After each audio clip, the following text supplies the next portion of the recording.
আর দুদিন পরেই রথ, 16 তারিখে রথ। তো রথযাত্রা প্রভু জগন্নাথ দেবের সব থেকে বড় উৎসব। শুধু প্রভু জগন্নাথ নন, বলরাম, সুভদ্রা, তো 3 দেবতার পুজো হয়। ব্যাপারটা হচ্ছে যে রথযাত্রার সঙ্গে আমরা জানি শ্রীক্ষেত্র পুরী সবচেয়ে বড় মানে জায়গা যেখানে আমরা যাই।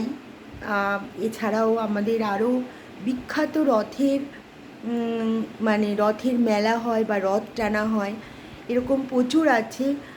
বিভিন্ন পৃথিবীর বিভিন্ন জায়গায় আমাদের পশ্চিমবঙ্গে যেমন মাহেশের রথ খুব বিখ্যাত।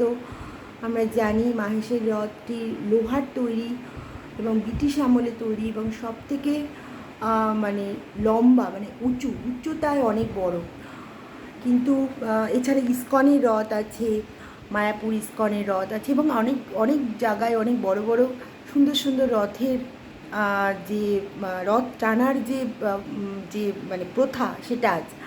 কিন্তু ছোটরাও বা রথ টানে, কিন্তু ব্যাপারটা হচ্ছে যে রথের সঙ্গে মেলার একটা সম্পর্ক আছে।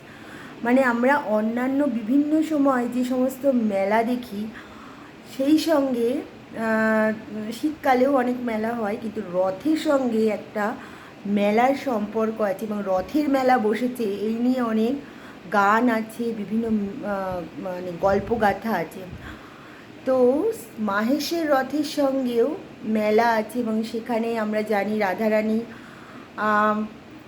বকুল ফুলের মালা নিয়ে বিক্রি করতে যাবে এবং সেখানে রাজা সঙ্গে তার বিয়ের একটা যোগাযোগ আছে, প্রেম এবং পরে বিয়ের যোগাযোগ আছে, কিন্তু সেই নিয়ে একটা গল্প আছে এবং সেটা খুব বিখ্যাত গল্প। আমরা সবাই ছোটোবেলায় পড়েছি।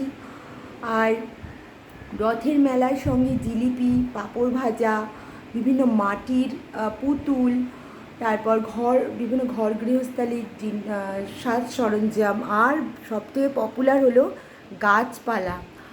আমরা অনেকেই যাদের গাছের গাছ তৈরি করার নেশা আছে, যা গার্ডেনিংয়ের নেশা আছে, তারা কিন্তু রথের মেলাটাকেই উপযুক্ত বলে মনে করি।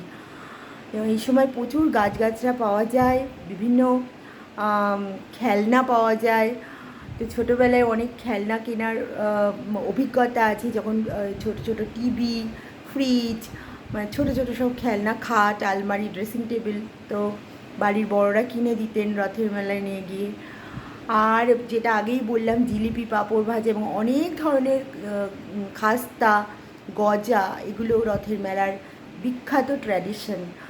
তো অনেক জায়গাতেই রথের মেলা বসে এবং রথ বেরোয়, সন্ধ্যেবেলা রথ বেরোয় এবং এটা একদম বিখ্যাত এবং উল্টো রথ পর্যন্ত মানে 9 দিন চলে। শুধু পুরীতে নয়, সারা পৃথিবী মানে ভারতবর্ষে এবং সারা পৃথিবীতেই রেওয়াজ আছে এবং উল্টো রথ দিয়ে রথের উৎসব শেষ হয়। কিন্তু রথের মেলার ছোটোবেলার যে আনন্দ, সেইটা হয়তো বড় হওয়ার সঙ্গে সঙ্গে অনেকে হারিয়ে যায়। বাট যেখানে রথের মেলা হয় সেখানে আমরা এই ছোটোবেলার এই জিনিসগুলোকে আবার ফিরে পাই।